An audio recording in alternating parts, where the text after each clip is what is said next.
couple really good observations and just more evolving in the throw. I have come to find out, which was kind of the point, that I'm wrong. That to think that in absolutes, right side isn't a hamstring curl until a particular time. But once I started using my right side for support, everything started clicking. And what I mean by that is at the catch, the initial action is support. It's like a kickstand. It's a lever. It's a wedge. It's a sense of support to your left axis. I was thinking of supporting my left axis by bringing everything to my left axis, and that was thinking of hamstring curl. The problem is that I was so hung up on this idea. It worked for a time, and it gave me a good understanding of what that particular motion does and what it's doing. But having it evolve the way it's doing is a natural progression that I was actually looking for. So me failing, this is the exact idea of skating, or is still relevant from zero to quarter turn, but not the entire way through. So that's where it makes it super exciting, because this makes everything super clear. Posture feels so much better. I'm not working as hard, and I'm not catching on my fourth catch. My left hip is more mobile now, which is awesome. I mean, before it was just stiff. I would go stiff-legged over quarter turn and nothing would happen, and it would just be super frustrating, because it's like, I know I'm more flexible than this. Like, there was things that I just couldn't be able to explain, and it happened the session before, literally the day before I left, with my dude Luigi. So we were working this big whip. There's a big fucking whip that we would always see from the waist, and it was just not in context at all. And but it was just something that we were testing. It was a literal just experiment to see what was going on, and from a different regard of not using our hands and using another motor pattern in order to accelerate the ball, which ended up turning into something else. It ended up turning into, because getting fed up with doing the same thing over and over again, I would pull off my left axis really bad in the fourth turn into the throw, and I needed. It was at that point in time where I just needed to change something. So we started getting the idea of kicking dirt. We recycled that. I've heard kicking dirt for a long ass time, but the thing is that before I would just stomp the ground just like you'd see a lot of other people do. It's not that. I'm not thinking of stomping the ground. I'm not thinking of push. I'm thinking of a support system from my right side until the ball gets through to zero, and then I spread the ground. So I'm still thinking external rotation through my hips. That's what's nice, is that it's the same principle from a different perspective, if that makes any sense at all.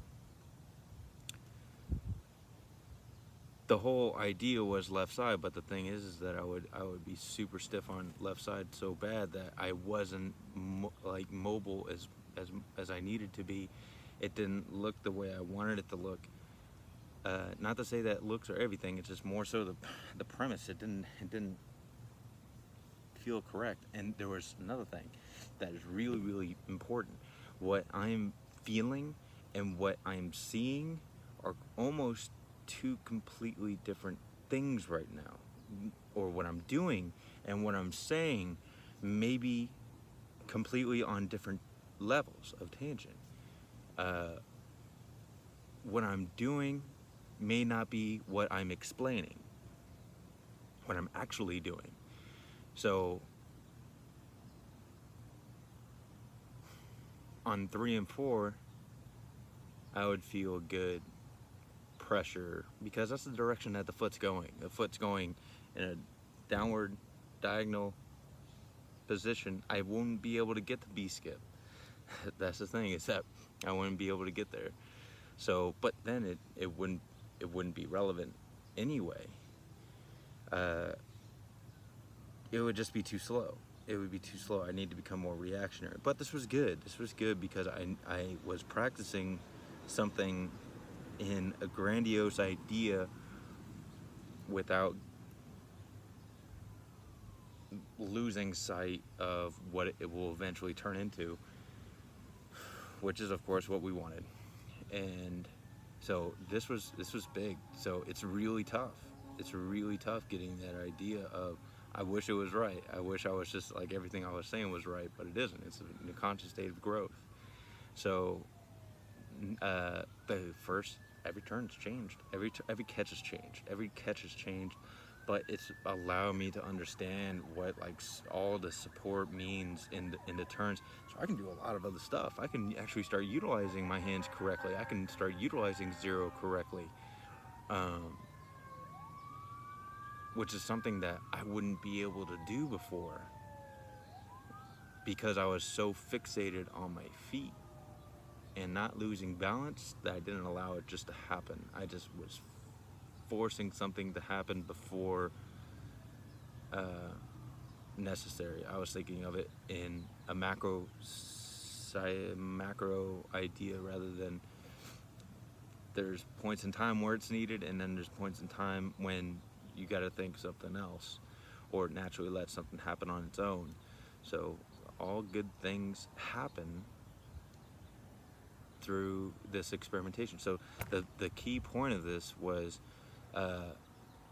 using a 35, a short 3/4 inch wire off a 35-pound weight. I haven't practiced slow in a long time. But the thing is that it made me clarify what the first catch needed to be. It needed to be stability. And really opening up my left hip, the 3/4 turn made it very clear, or not, that I was, it just wasn't right. It wasn't right in the big picture. It was right for the time that I was thinking, but I needed more tools in my toolbox at the time. So and it was working. So now it's a happy medium. I think it's going to be big. I think it's going to be huge because now I understand hinging at zero. I understand body against the wall at zero.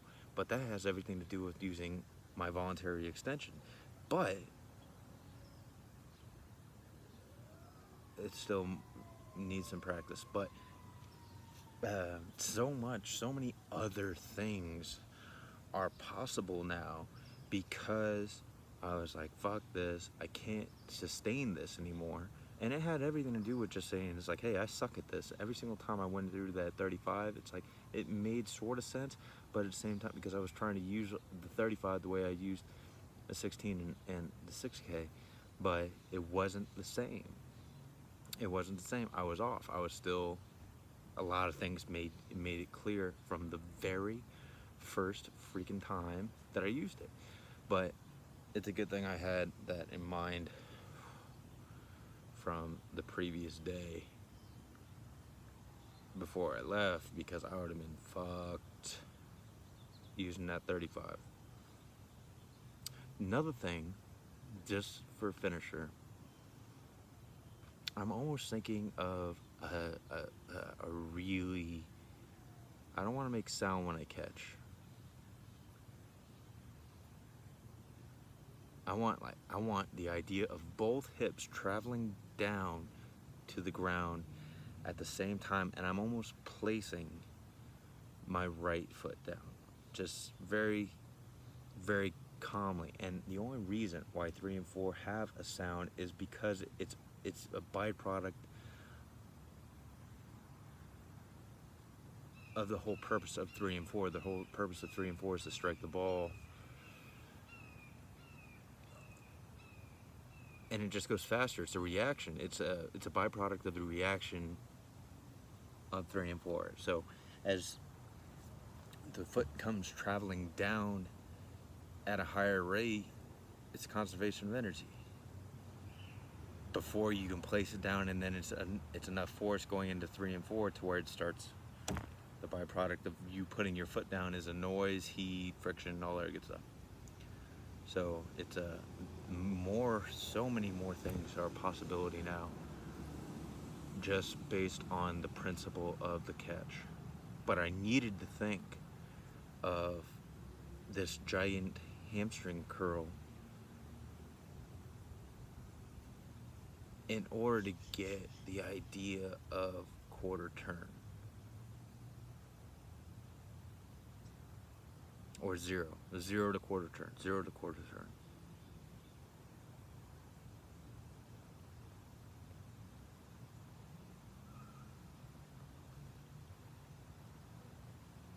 That's basically all the training has been. So if I added hands, it wouldn't make any sense at all, because I'm pulling myself off my left axis. If I'm thinking push, if I'm thinking hands at all, I'm fucking flying off the left axis. So I needed to work from the ground, and so now I have stable ground. Now I can do whatever the fuck I want from my hands, and I feel fine. I feel like I can actually produce something in context. So it's more good things. This has opened up a ton. So window of opportunity for me has expanded, and the learning curve for future athletes has very much shortened again. And we already have the drill set for it. That's not hard. I already had those things in my toolbox. I just needed to put it together and quit being a fucking idiot.